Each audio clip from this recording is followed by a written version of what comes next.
Hi, everyone, and welcome back to Fearless Backgammon. I'm sorry for having taken such a long break since I last made an episode. There were various things happening in my life, and work was a bit busy as well at the university. But we're back now, and I feel that I want to study a little more. I've been playing a lot, and with some success. I'm over 2400 on Backgammon Galaxy, or 1760 on Studio Heroes. Uh, have a lot of gold coins on Backgammon Galaxy. Not, I'm not blowing my own horn, so to speak, just for anything. I would like to offer lessons to anyone who's interested. You can just email me at jbadal@gmail.com. I'll put it underneath the video there. And basically, not expensive, $30 an hour. And I have a good job. I don't really need money, but I can't give it away for free either. You don't really value something that's for free as a basic principle, right? But if you do want to improve your backgammon, if you want to get to a level, let's say on Galaxy over 2000 or even over 2200, it's well within reach. Basically, just mastering some basic principles. Of course, you can just watch this channel, and that should help you improve as well. But it's just a question of how fast you want to improve, and obviously tutoring and studying with a teacher one-on-one does give you sort of faster sort of results. Yeah. Okay. So, anyways, keep it in mind. But in any case, we're going to start with a shorter match this time. It's just 5 points.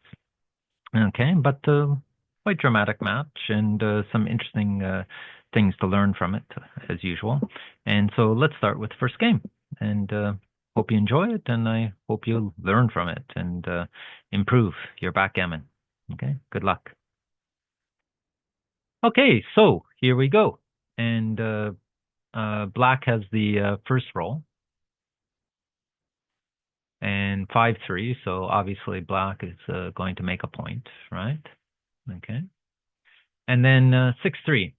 So let's talk about something, that sometimes people who don't have a lot of experience, they're a little afraid of this kind of splitting move, right? And they think they're going to get attacked. The opponent already has a point in their home board, right? And here's a newly made point. So why do I put myself under attack? Sixes hit, ones hit. So people are afraid sometimes of doing this, and they think, well, you know, why don't I just run, right? And one of the issues here is that white wants to fight for an advanced anchor, okay? And this is the fastest way to do so. And if you do run, then you could be just hit, but you're also sort of leaving behind one checker, right? On the 24 point. So at this early stage, before black has really built up his home board, you basically, the top players, they'll split, okay, like this, and bring one down. And notice this checker as well, on the 15 point. He's going to help to build a prime to attack black's back checkers once they start moving, right? So just keep that in mind. If you at this point, if you're more of a sort of beginner or intermediate player, you could just run with the checker all the way, right? Like this, right? 6-3, yeah. But it's okay. There's nothing hugely wrong with it, as you can see by the evaluation. But generally, the stronger players will split here. Just for one thing, again, fighting for that advanced anchor, which is important. But two, it does lead to a more complex game with potential for hitting back and forth and things like that. Okay, so running is more of a simple game plan. Okay, so anyways, the white splits. Okay, and black hits with double one. Now, there's no doubt White isn't happy, but it does happen. It's not the end of the world yet. Okay. Um, Still, Black only has a 3-point board, and Black's back checkers haven't started moving yet. So, yeah, Black definitely has the advantage here. But unless White dances, probably twice, then White's still very much in the game. Okay, so anyways, Black has starting to set up his prime, right? It's a very nice roll. Okay, White comes in with a 4, and then comes down with the 5. Notice running, okay, is a big blunder here, right? Coming in from the bar and running. There are two reasons. One is Black is ahead in the race. So, keep an eye on what the pip count is, especially if you're playing online. You can see it immediately, right? But you could probably guess that after the hit, probably Black is, a little ahead in the race at least, and White should not run when he's behind in the race. Okay, so that's a general principle. The other idea is, of course, by staying on the 21 point, White is angling again for that anchor, right, on the 21 point, and hopefully will roll a 3 and be able to anchor up there, and then be safe for a good part of the remaining game. Okay, so that's why we don't run in this case. So Black rolls a 6-2. Now this is an interesting moment. On the one hand, it looks like quite a natural play that Black does here, right? Bringing 2 checkers down, and it's not hard to blame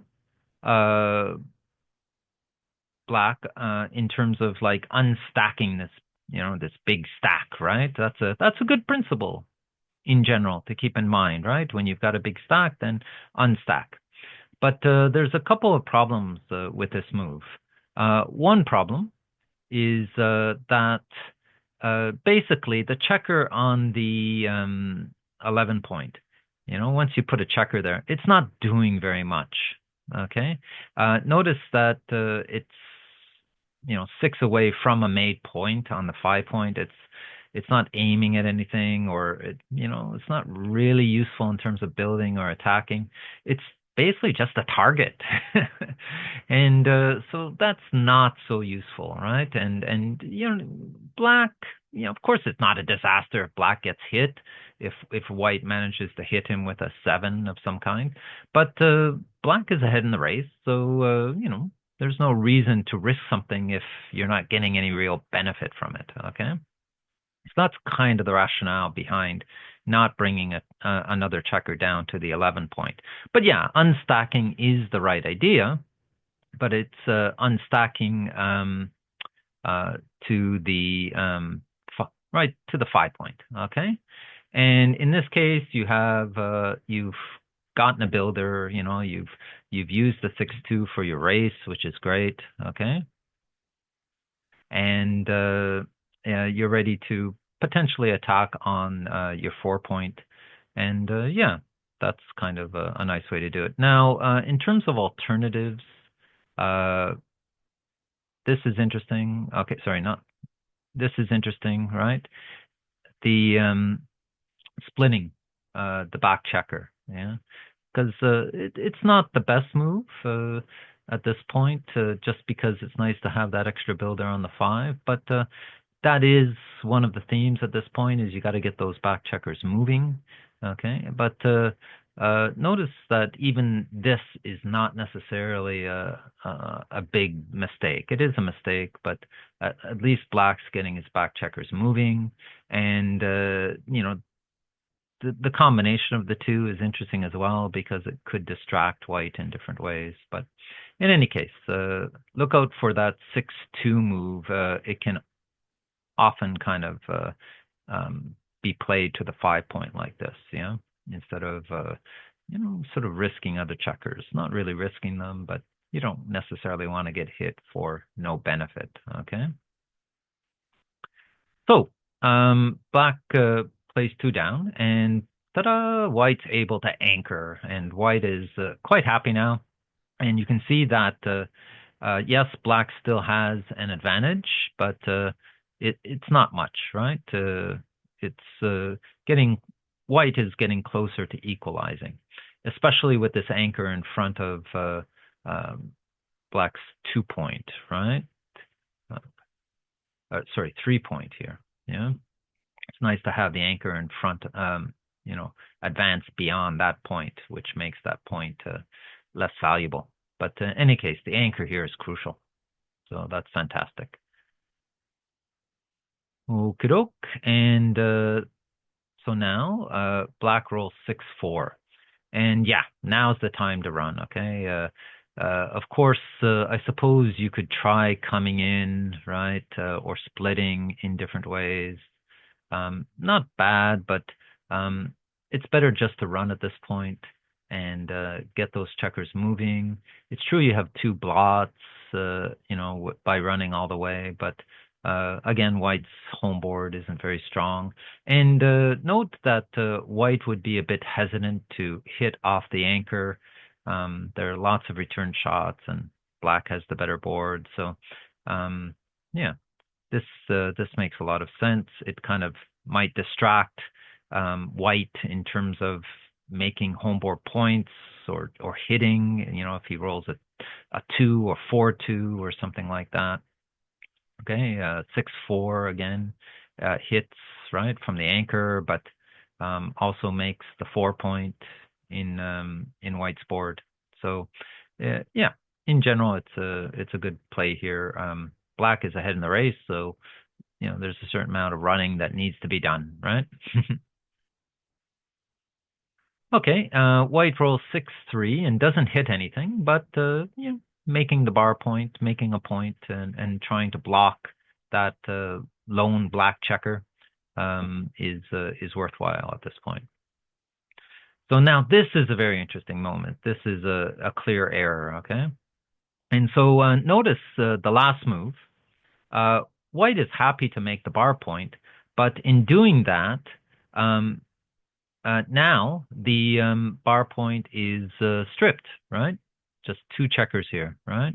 And that's a key detail to notice, okay? Whenever your opponent's, midpoint, not bar point, midpoint is stripped, then you look out for opportunities, right, to run into the outfield, because if white hits, then he's going to have to lose that midpoint probably.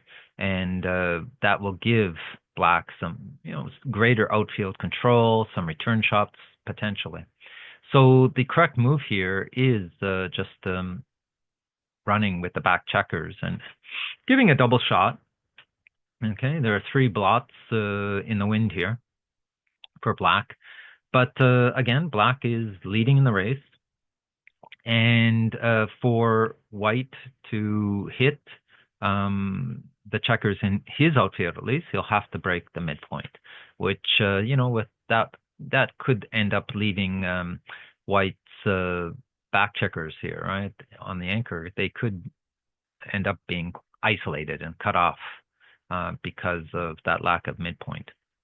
So now it's a chance, especially with white not having much of, right, basically no home board strength to speak of. This is a good opportunity to go for it. But black misses the chance, right? And instead just plays it safe, okay, and moves 14-6. Sorry, right, 14-6. It looks good, right? You got a spare checker on your 6. I mean, it's not a blunder or anything like that, but this was a good chance to try to escape. the back checkers completely. Okay, that would have been interesting if white rolled a 4-2 and hit both back checkers. Well, that happens in backgammon, right? But it wouldn't have been a disaster. Black is the favorite to enter with both checkers, anyways. But so, anyways, white makes the 4-point, which is also quite good, right? So this is interesting.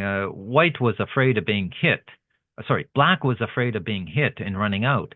But by not running out, white is going to use his 4-2 to make quite a valuable homeboard point, and the prime. White's prime is starting to look a little threatening for that lone black checker stuck back there. So it is interesting, right?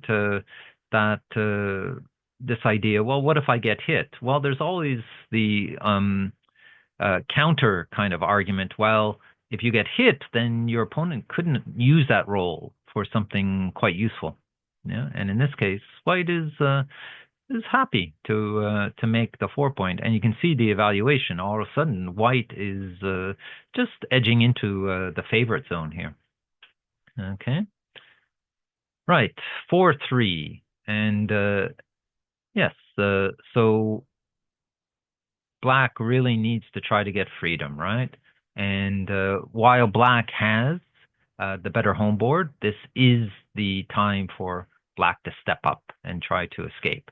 Now, unfortunately, the 3 doesn't play very well, and so black is correct to just play an ugly move, 6-3, in his home board. But this is partly, right, this idea of why you play moves that help your kind of position, your game plan of running in this case, because if you wait, then you're sometimes forced to play moves that don't really agree with your position, but they're awkward because you're trying to do something and then it doesn't fit with the whole plan the way you've played it earlier, right? Okay, so I'm not sure if that's entirely clear, but basically it has to do with game plan. And Black's game plan was to run, so he should have run in the previous move. But now he has to run, but he can only run by playing an ugly 3. Okay, which might hurt his position later.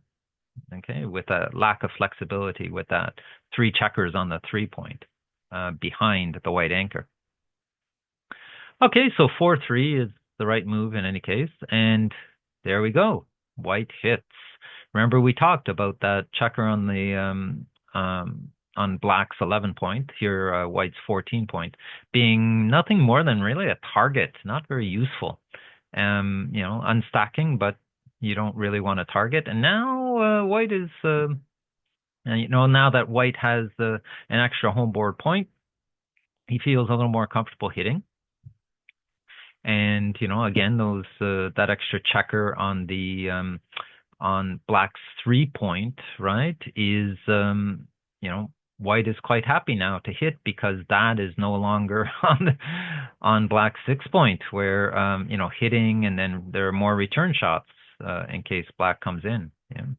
So it's a different situation, and White is quite happy. But this is the consequence of Black's kind of inaccuracy earlier, right? But anyways, the game's not over by any means. But White is building on his advantage. Okay, Black manages to enter, but a 4 is really inconvenient. Yeah. Unfortunately, he's got to use the 3 to come in instead of hitting. He'd like to use the 3 to hit that checker loose, right? But he's got to come in with the 3. And so what to do with the 4, right? And Black correctly sees that he really just can't afford to kind of bury another checker, right, on the 3-point.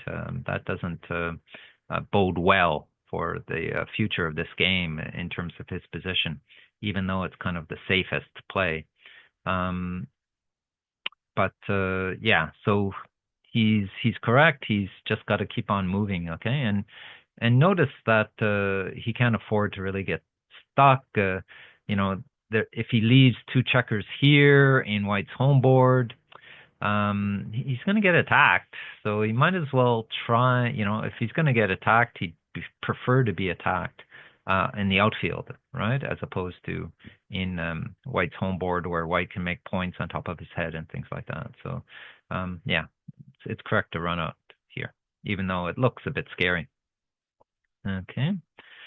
So now this is an interesting point, right? Black comes out, and now it's an interesting question. Is this a cube? And, it's worthwhile thinking about it, okay? And as you can see, it's close, right? I ran it through plus plus. It's not a double yet, but it's a mistake to double, but it's getting closer. And this is where people with less experience, intermediate players, things like that, perhaps even some advanced players, they don't stop and think about the cube. But this is definitely like where you start thinking, right? Because black doesn't have an anchor. There are multiple ways to hit black, both in the outfield and in White's home board. Double hits are possible that could swing the game, and there do look to be some potential market losers here, right? But there are a couple things that stop White from doubling. One is that the race is close, okay? So there's no guarantee of hitting. Sixes don't play particularly well, for example, okay? Some twos might not be very good. And black still has a stronger home board. That's something to keep in mind, right? Even though there are 3 checkers on the 3-point, black does have 3 home board points. So if there is kind of this kind of hitting game, right, where there might be hits back and forth, White has to be a little cautious because he's playing against a stronger home board. So usually when we consider doubling, we consider the 3 factors, right, which are race, position, and threats. And in terms of race and position, White doesn't clearly have an advantage in either of those categories, okay? But certainly there are threats. But one factor is usually not enough for a double, yeah? So in other words, just having threats when your opponent has a stronger home board and the race is close isn't usually enough for a double. Of course, there are exceptions, and that kind of stops White from doubling at this point. Okay. But again, it was worth considering. However, of course, White rolls one of those market losers, or at least it seems like a market loser at first. It sort of depends on how black rolls after it gets put on the bar. But double threes is a tremendous roll, right? And so, yeah, let's build the home board and point on black's head. And we have quite a nice prime shaping up here, right? With still some threats. So as you can see at this point, White is too good, okay, depending on how black responds. Yeah, so let's see how it plays out. Okay, right. So black dances. Okay, and this is again a moment where less experienced players just like bang, they pull the trigger, right? They double. Just they didn't have a big advantage before. Now they have the advantage, and they double their opponent too quickly without thinking when something goes really well. And it's a temptation, especially if you've been behind in the game and things have turned around. But do stop and think about whether you're too good. And White, of course, in this position is massively too good, right? You can see from the evaluation that it's 1.295. So it'd be almost like a 300 blunder to double black out. Black would be very happy to pass this and just give White the 1 point. But White has a a lot of chances, right? According to the evaluation here, if we look here, let's see if we bring it up here. Yeah, 53% gammons.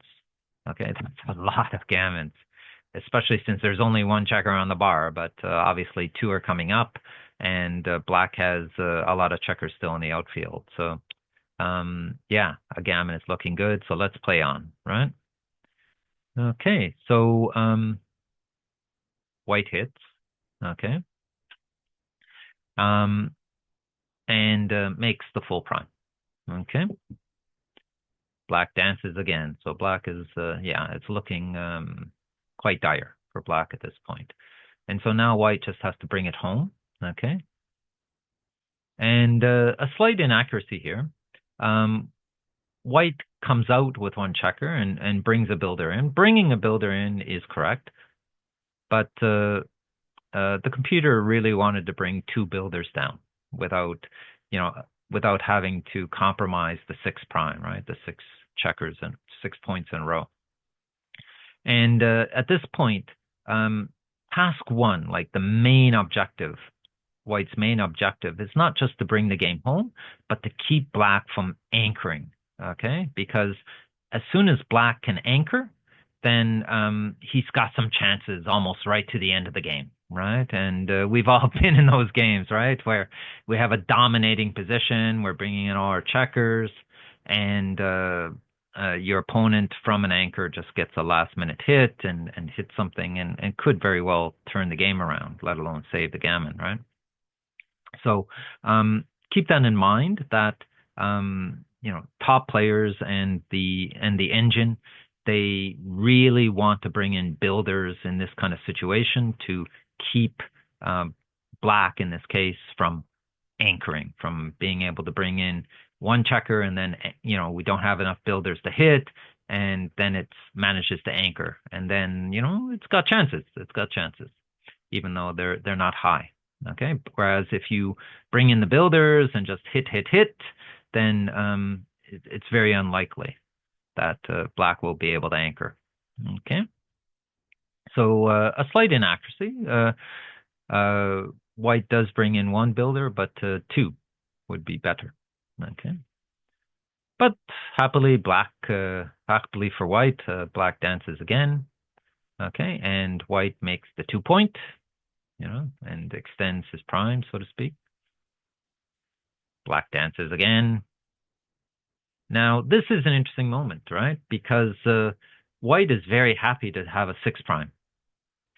And very few sort of players who are not experts would be very hesitant, right, to break their 6 prime. 6 prime seems like a guarantee of victory, right?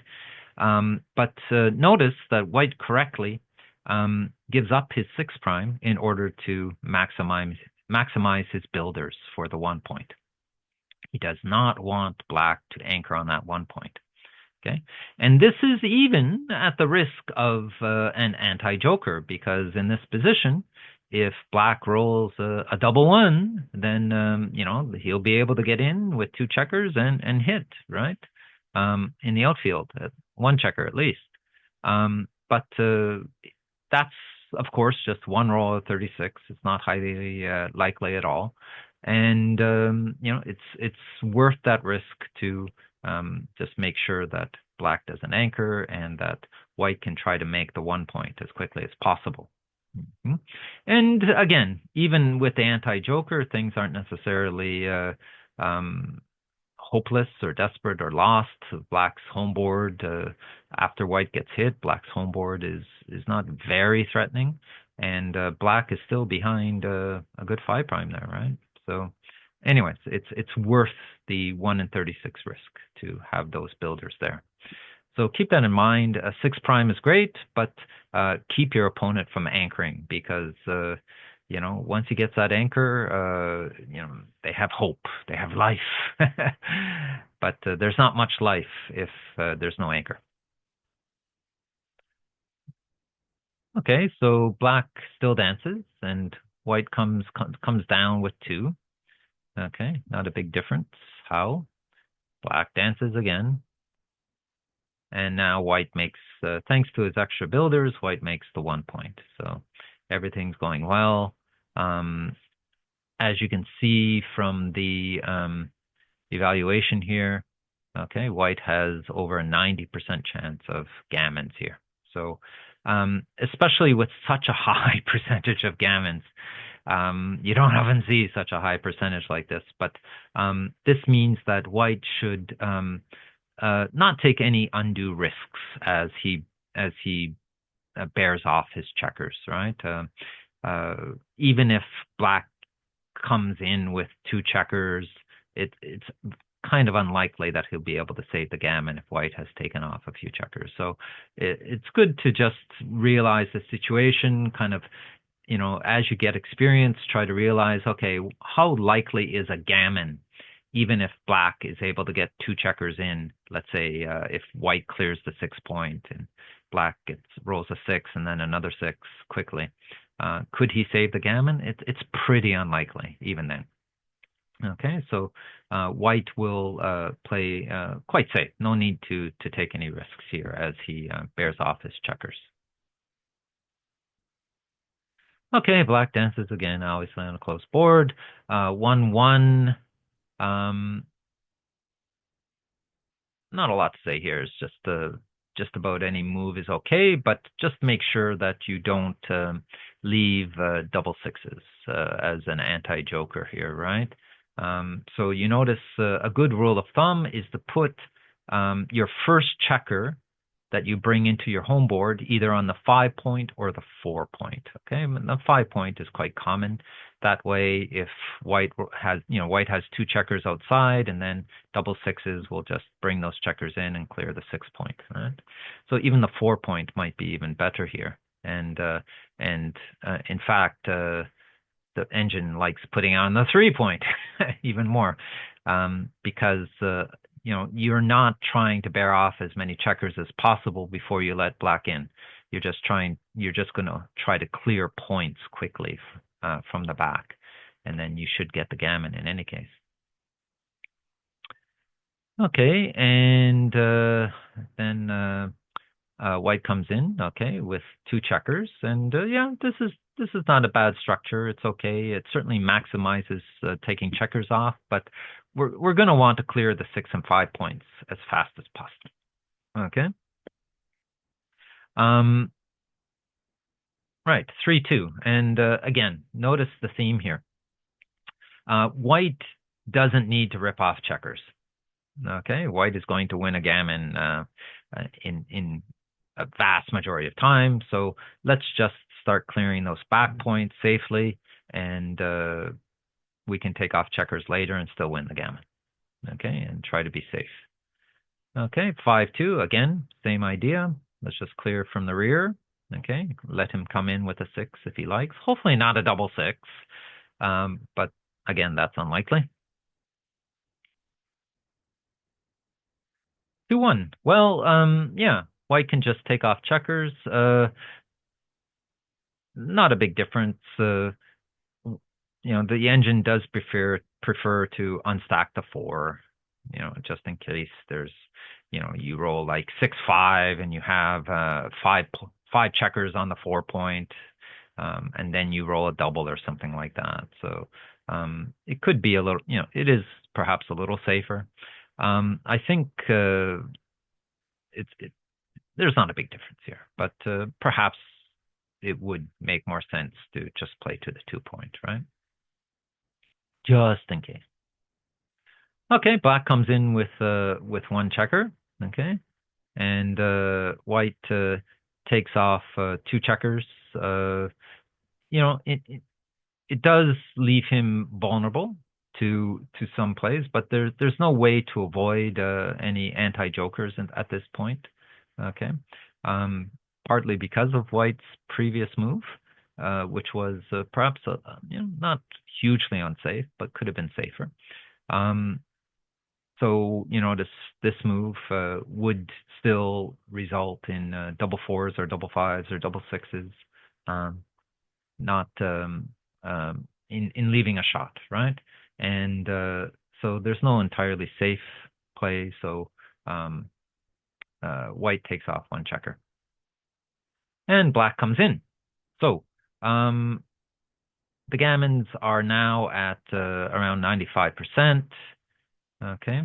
So it's still, like, as I said, black has come in quickly with two checkers once the 6 point has been cleared, but white still has a huge likelihood of gammoning black.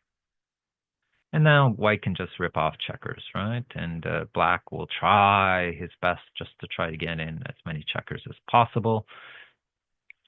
Now, the strategy for black is to try to use his pips, his rolls efficiently. And strictly speaking, playing three checkers to the 5 point is not the most efficient way to use them, because you want to aim for the 6 point, right? When you're trying to save the gammon, right? You want to try to bring all your checkers to this point. That's the most efficient way to save the gammon. But basically, it's not considered really a mistake here, simply because the gammon rate is so high that it doesn't make much difference. But do keep in mind that this is possible, to bring two checkers in across to the 11 point at least, okay, to use fives efficiently and things like that. But not a big difference. Yeah. Okay. So white continues on his merry way of just taking off checkers, and black isn't getting great rolls, right? It is looking pretty grim. Up to 98% gammons. White's taking off more. Double ones, yeah, just horrible. Okay, 4-1, and then 3-1, and white rolls the double and finishes off the gammon. Okay, so sort of an interesting beginning to the game, right? And just want to remind you of there's different things we can learn from this position, but I think this is really something to keep in mind, right? This play of running with back checkers, in front of a stripped, in front of your opponent's stripped midpoint. And the idea is, even if your opponent hits you, they're going to have to kind of cede control of the outfield. And especially if your opponent has checkers back on an anchor or something, it's not going to be so easy for them to run out if they don't have that sort of connecting outpost on the midpoint. And just want to reiterate, right? Yes, white would have hit with a 4-2, two checkers, but in a sense, white is very happy, right, to have this resulting position of, if I gave white the choice of hitting two checkers in the outfield or making the 4-point in this position, yeah, white would probably choose this position, because hitting two checkers when your home board isn't very strong, it's good, but doesn't necessarily promise victory as much as this resulting position does. So anyways, try to remember that point, okay? Running out in front of a stripped midpoint, even if it's multiple shots. Okay, so I hope that was helpful. I hope you enjoyed that. So it's a match to 5. So now white is, after a gammon, he's 2 away, and black is 5 away. Okay, so white's in the lead. So as we'll see, white has to start, considering the match score in his decisions, especially in his cube decisions going forward, because he's in the lead. Okay. And black is behind, so black is going to probably look to be a little more aggressive with the cube. And we'll see how this goes in the next game. So look out for the next episode. Thanks very much.